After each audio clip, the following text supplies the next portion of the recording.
जय श्री श्याम। आज हम डिस्कस करते हैं बीएससी सेकंड फिजिक्स के यूनिट सेकंड के लेक्चर नंबर 9 के बारे में और BSc BEd second year physics के यूनिट फर्स्ट के लेक्चर नंबर 22 के बारे में। और आज हम डिस्कस करेंगे बॉयल ताप के बारे में। बॉयल ताप क्या होता है और इसकी वैल्यू क्या होती है, भी किस किस के ऊपर डिपेंड करती है, गैसों के कौन से फैक्टर के ऊपर डिपेंड करती है, उसके बारे में डिस्कस करेंगे।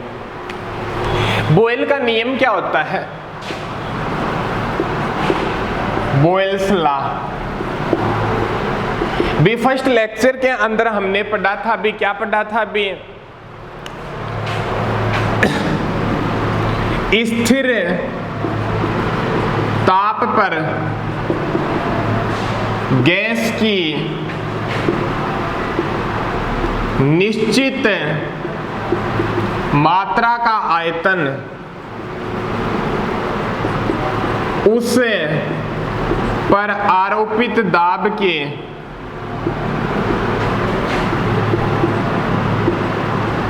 व्युत्क्रमानुपाती होता है।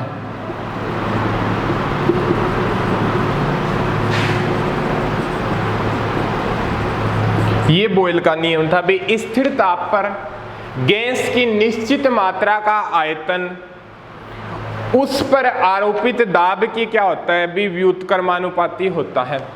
तो यहां से मान लो भी गैस का आयतन मान लो आप क्या है, V है, तथा दाब आरोपित दाब मान लो क्या है, B P है। तो क्या हो जाएगा, भी स्थिर ताप पर गैस की निश्चित मात्रा का आयतन उस पर आरोपित दाब के व्युत्क्रमानुपाती होता है। समानुपाती नियतांक घटाएंगे भी P और PV इक्वल टू K, और K यहाँ पे क्या है, भी कोई कांस्टेंट है। ये रिलेशन क्या भी प्राप्त होता है, इस रिलेशन के बारे में क्या अभी हमें पढ़ भी चुके हैं।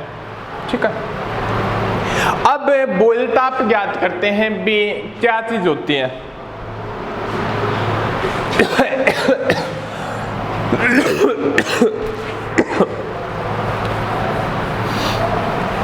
अब एक चीज पढ़ी थी अभी अपने आदर्श गैस और वास्तविक गैस के बारे में।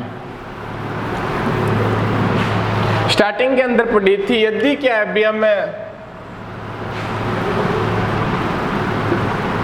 PV अपॉन RT और P के मध्य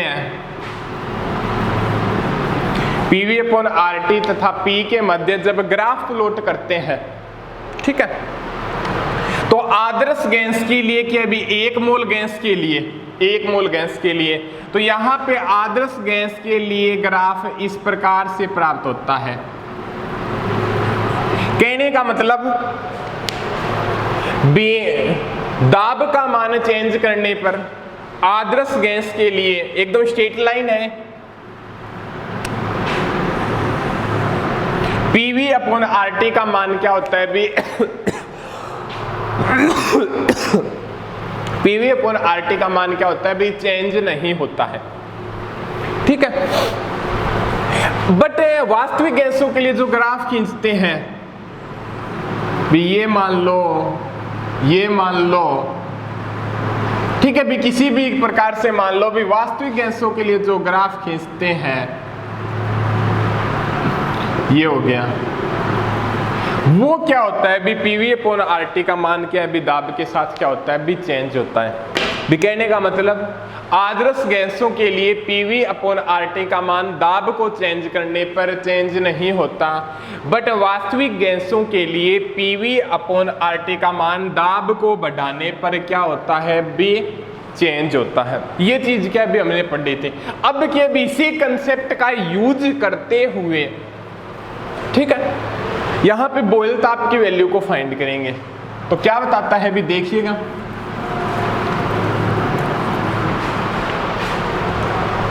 भी आदर्श गैस समीकरण के अंदर आदर्श गैस समीकरण PV इक्वल टू RT के अकॉर्डिंग गैस के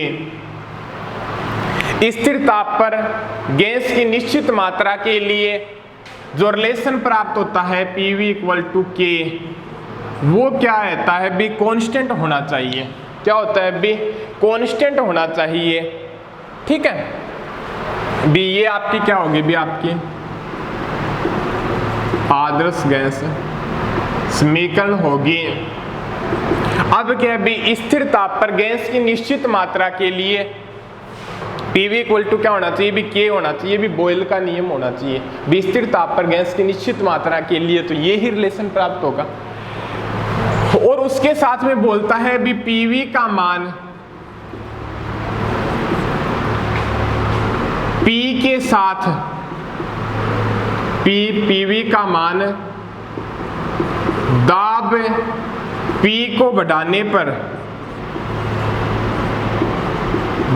पर चेंज नहीं होना चाहिए, चेंज नहीं होना चाहिए। अर्थात पीवी का मान पी पर निर्भर नहीं करता है।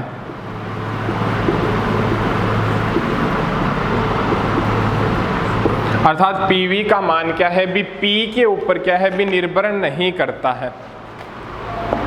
ठीक है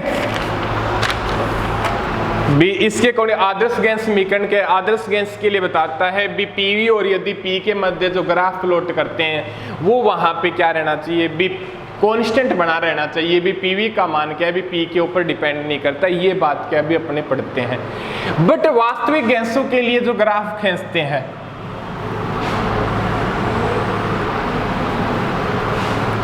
बी आदर्श गैस के लिए तो हमें पता ही है यदि क्या है बी पीवी और पी के मध्य ग्राफ खींचते हैं तो वो क्या है बी कांस्टेंट बना रहता है भी आदर्श गैसों के लिए। ये बात हमने पढ़ते हैं अच्छी तरीके से। बट क्या है बी वास्तविक गैसों के लिए जो क्या है बी पीवी और पी के मध्य जो ग्राफ प्लॉट करते हैं वास्तविक गैसों के लिए क्या है भी पीवी और पी के मध्य जो ग्राफ प्लॉट करते हैं तो वहां पे क्या होता है बी पी के मान को बढ़ाने पर पीवी का मान भी क्या होता है बी परिवर्तन होता है। ठीक है ठीक है पी को बढ़ाने पर क्या है भी पीवी का मान भी परिवर्तन होता है। और एक विशिष्ट ताप पर भी एक कोई विशिष्ट ताप मान लो उस ताप पर क्या होता है भी पी को बढ़ाने पर पीवी का मान क्या रहता है भी नियत बना रहता है कुछ सीमा तक। पी को बढ़ाने पर पीवी का मान क्या रहता है भी कुछ सीमा तक निश्चित बना रहता है या उस कंडीशन के अंदर क्या है भी बोयल्स लॉ का पालन होता है। बोयल्स लॉ ही कहता है भी पीवी इक्वल टू के भी वहां पे कुछ सीमा तक क्या है भी बोयल्स लॉ का क्या होता है भी पालन होता है। तो उस विशिष्ट ताप को क्या बोलते हैं भी बोयल ताप बोलते हैं। थोड़ा सा आप और स्पष्ट कीजिएगा।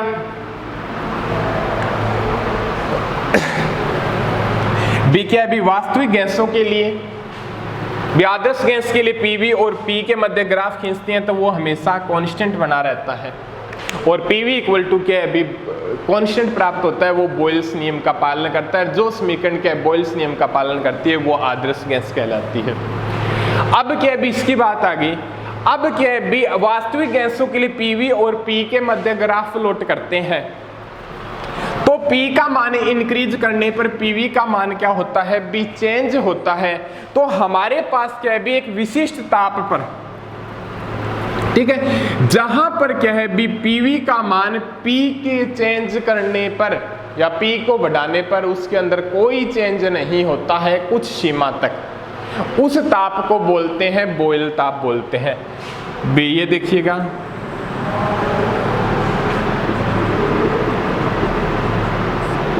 बॉयल ताप पर ठीक है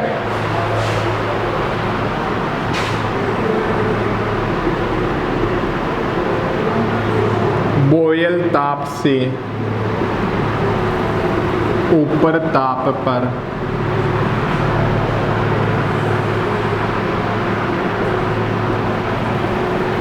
बॉयल ताप से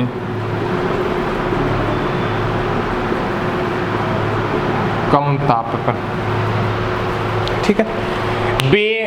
पीवी और पी के मध्य जब ग्राफ खींचते हैं नॉर्मल सी बात मान लो बी किसी टेम्परेचर के ऊपर, अलग अलग टेम्परेचर के ऊपर, तो आपके सामने इस प्रकार से वक्र प्राप्त होते हैं। अब एक बात पढ़ी थी भी, एक ऐसा विशिष्ट ताप जिसके ऊपर पीवी का मान पी के साथ क्या है भी चेंज नहीं होता है, उस ताप को बोलते हैं बॉयल ताप बोलते हैं। और ये भी कहा भी वो ताप है ना कुछ सीमा तक ही अप्लाई होता है, ये नहीं है भी उसी विशिष्ट ताप क्या है भी हमेशा कांस्टेंट ही बना रहेगा भी, कुछ टाइम तक या कुछ लिमिट तक या कुछ दाब के फैक्टर तक क्या है भी अप्लाई होता है।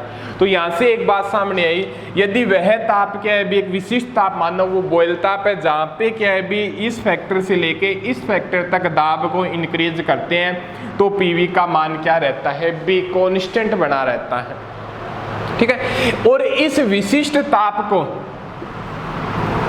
इस विशिष्ट ताप को क्या कहते हैं भी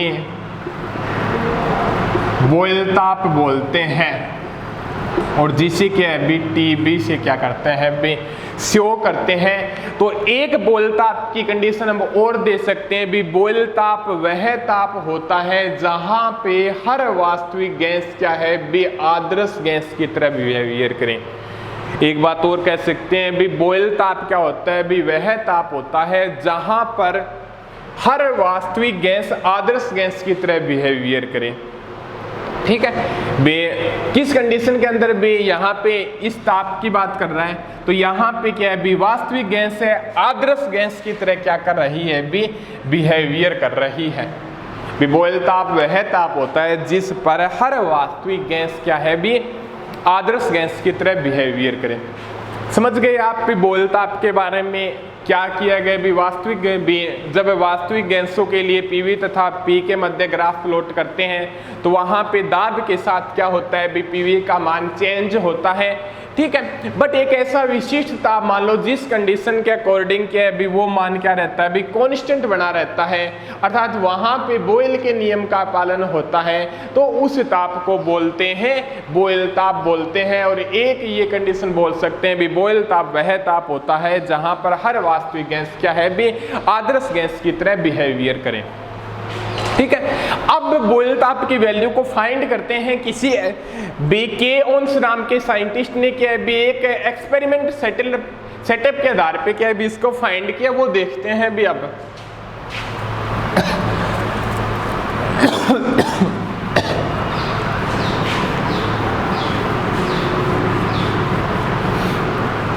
के ओन्स नाम के साइंटिस्ट ने क्या बताया वो देखते हैं भी। अभी वास्तविक गैसों के व्यवहार की व्याख्या के लिए के ओन्स नाम के साइंटिस्ट ने एक एक्सपेरिमेंट दिया भी, एक अनुभविक रिलेशन दिया, सॉरी वो क्या दिया भी, PV equal to A plus BP plus BP square plus A plus BP plus BP CP square plus DP cube, इस प्रकार का रिलेशन दिया। PV equal to A plus BP plus CP square plus DP cube. P का मान क्या हो रहा है भी इंक्रीज हो रहा है, इक्वेशन नंबर 1। भी इस प्रकार की क्या है भी के ओन्स ने क्या है भी एक फॉर्मूला दिया। ठीक है, अब क्या बताता है भी इसके अकॉर्डिंग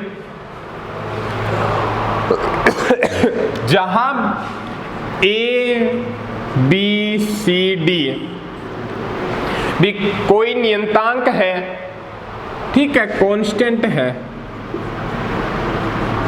जो क्या है भी ताप के ऊपर निर्भर करते हैं। किसके ऊपर निर्भर करते हैं भी,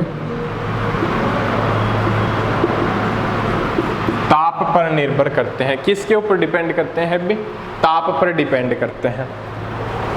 ठीक है, इन गुणांकों को बोलते हैं भी वीरियल गुणांक। इन गुणांकों को क्या बोलते हैं भी वीरियल गुणांक। ए बी सी डी यहाँ पे कांस्टेंट है जो टेम्परेचर के ऊपर निर्भर करते हैं। इन गुणांकों को हम बोलते हैं भी वीरियल गुणांक। क्लियर है यहाँ तक। इनका मान क्या होता है भी घटते क्रम में होता है भी, ए का मान ज्यादा होता है, फिर बी का मान होता है, फिर सी का मान होता है, फिर डी का मान होता है। भी सबसे ज्यादा ए का मान, फिर क्या है भी उससे कम बी का मान, फिर क्या है भी उससे कम सी का मान, फिर क्या है भी उससे कम डी का मान। ठीक है, यहां तक क्लियर हो गया। अब यह बताता है भी 1 ग्राम मोल के लिए, 1 ग्राम मोल के लिए, ठीक है, ए का मान क्या होता है भी आरटी के बराबर होता है। ए का मान क्या होता है भी आरटी के बराबर होता है, और अन्य गुणांकों का मान क्या होता है भी कम होता हुआ जाता है।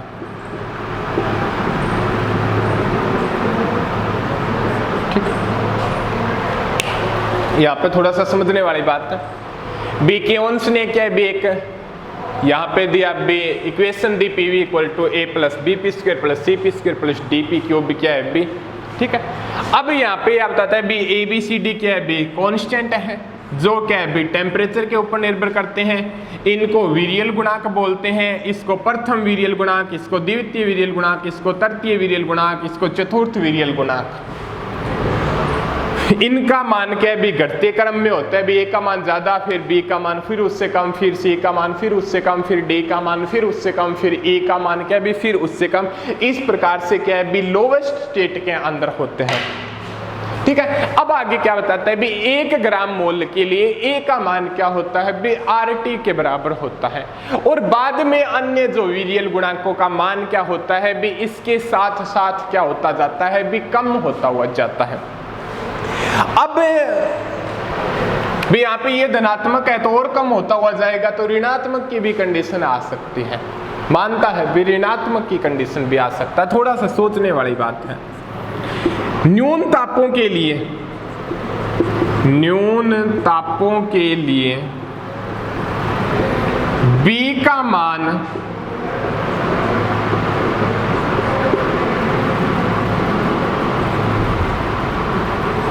न्यून तापों के लिए क्या बताता है भी B का मान क्या होता है भी ऋणात्मक होता है।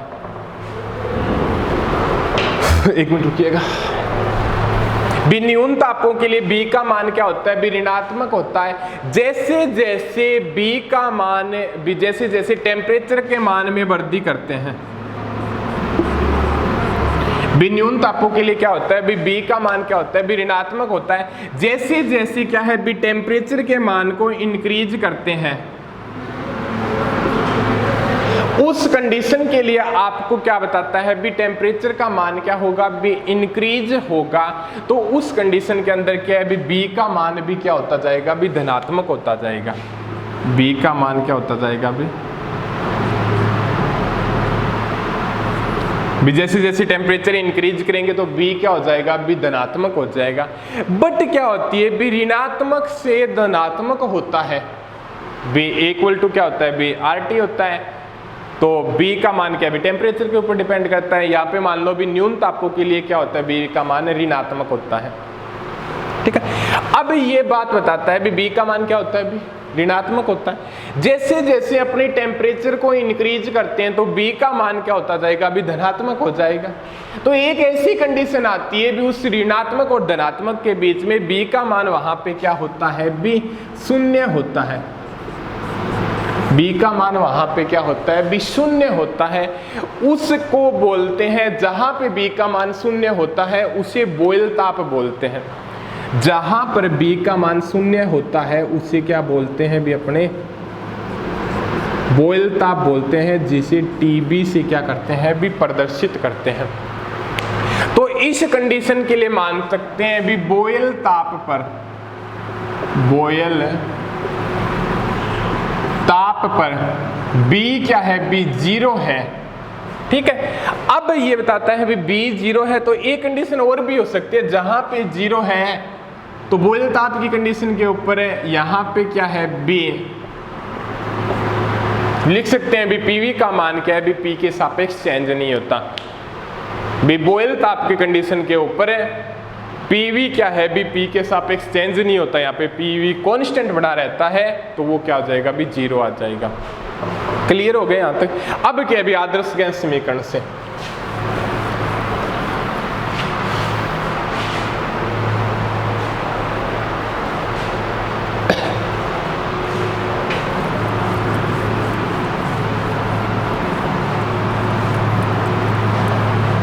ये पढ़ा रहने तो यूज हो जाएगा अभी आपका A इक्वल टू क्या है अभी आपका RT है। वान डेर वाल्स समीकरण से देखिएगा वास्तविक गैसों की वान डेर वाल्स समीकरण, वान डेर वाल्स समीकरण ये क्या होती है अभी आपकी P plus A upon V square V minus B RT, यही होती है आपकी। मल्टीप्लिकेशन करवा दो PV minus PB plus A upon V minus AB upon V square RT, ये हो गया। अभी आपका अंदर मल्टीप्लिकेशन करवाएंगे तो आपका PV minus PB A upon V minus AB upon V square RT के इक्वल हो गया। अब क्या है अभी थोड़ा सा आप और चेंज कर दो भी इस फैक्टर को, PV को इधर वाली साइड रख लो और इधर वाली साइड के अभी आप सब बाकी टर्म को ले जाओ RT plus PB minus A upon V plus AB upon V square, इसको दे दो आप समीकरण नंबर 3, समीकरण 2 दे दो, एक ही दिए तो इसको क्या भी आप दे दो समीकरण नंबर 2। PV equal to RT plus PB minus A upon V plus AB upon V square. और हम जानते हैं कि PV इक्वल टू क्या होता है अभी आपका RT होता है 1 मोल के लिए, तो V इक्वल टू क्या हो जाएगा अभी RT अपॉन P हो जाएगा। ये आपकी समीकरण 3 हो गई, ठीक है। समीकरण 3 का मान समीकरण 2 में रखने पर, समीकरण 3 का मान क्या है अभी समीकरण 2 में रखने पर, तो PV इक्वल टू क्या हो जाएगा अभी आपका RT प्लस PB माइनस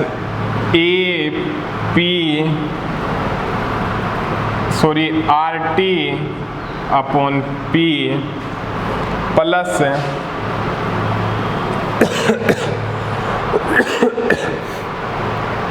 और AB R square T square और P स्क्वायर। इक्वेशन नंबर दे दो 3, ये हो जाएगी PV equal to RT plus PB minus A upon RTP plus AB upon R square T square और P स्क्वायर। थोड़ा सा सोल्व और कर लो यहाँ पे,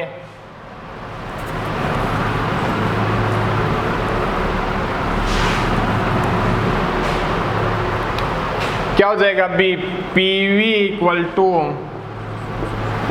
RT, ठीक है, plus B minus A upon RT P plus AB R square T square और P स्क्वायर। समीकरण नंबर 4, ये चीज आ गई भी आपके सामने, ठीक है। क्लियर है यहाँ तक? PV इक्वल टू RT, ठीक है। अब क्या है भी समीकरण 1 व 4 की तुलना करने पर, समीकरण 1 व 4 की तुलना करने पर, 1 और 4 की तुलना करते हैं तो हमारे पास A की वैल्यू क्या है अभी आपकी RT, PV से PV कैंसिल आउट, A की वैल्यू RT है, B की वैल्यू क्या है अभी आपकी B minus A upon RT, ठीक है, और C की वैल्यू क्या है अभी आपकी AB अपॉन R स्क्वायर और T स्क्वायर। C की वैल्यू क्या है अभी आपकी AB upon R square T square. अब क्या है अभी बॉयल ताप पर, बॉयल ताप पर B इक्वल टू क्या होता है अभी 0 होता है, T क्या होता है अभी TB के बराबर होता है। यही चेंज होता है अभी बॉयल ताप की कंडीशन के ऊपर आपने क्या माना था अभी B फैक्टर की वैल्यू क्या थी भी 0 थी, तो ये रिलेशन था अभी अपने पास B equal to B minus A upon R T, तो B minus A upon R T क्या है भी आपका 0 हो गया। और यहाँ पे क्या है बी टी बी भी बॉयल ताप की कंडीशन के ऊपर दोनों रिलेशन फाइंड कर दिए, तो B equal to A upon R T B, और यहाँ पे टी बी की वैल्यू क्या आ जाएगी भी आपकी ए अपॉन आर बी, और ये आपका क्या कहलाता है भी बॉयल ताप कहलाता है। ठीक है, ये आपका क्या कहलाता है भी बॉयल ताप कहलाता है।